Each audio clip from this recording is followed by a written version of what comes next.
So ఇప్పుడు మీరు rowdy character అంటున్నారు కదా. రౌడీ క్యారెక్టర్స్ కి డైలాగ్స్ చాలా తక్కువ ఉంటాయి.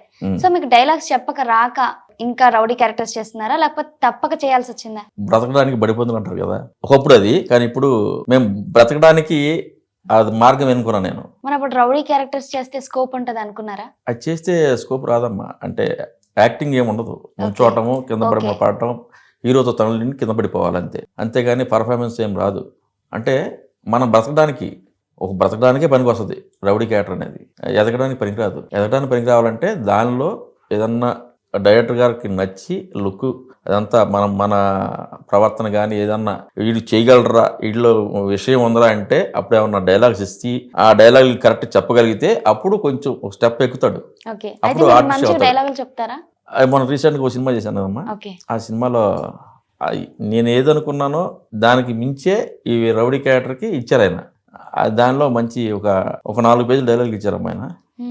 అది నాకు కొంచెం తృప్తినిచ్చింది ఆ సినిమా, దేవగూడ అనే సినిమా. ఈ రౌడీ క్యారెక్టర్ అనేది మనం బ్రతకడానికే. ఇది కూడా చేయలేక దీంట్లో కూడా సరిగ్గా దొరక్క అప్పుడప్పుడు కోఆర్డినేషన్ చేసుకుంటున్నాం. అంటే ఆర్టిస్ట్ గా కూడా చేస్తారా? ఇంకా సైడ్ ఇన్కమ్ ఏమైనా ఉంటుందా? నా వేషాలతోనే నేను బతకలేక ఇదే సినిమాలకి నేను కోఆర్డినేషన్, అంటే ఈ విలన్ బ్యాచ్ని తీసుకెళ్ళి వాళ్ళ మీద ఎంతో కొంత అట్లా ఆ విధంగా కూడా కొంత నాకు అదనంగా సంపాదన.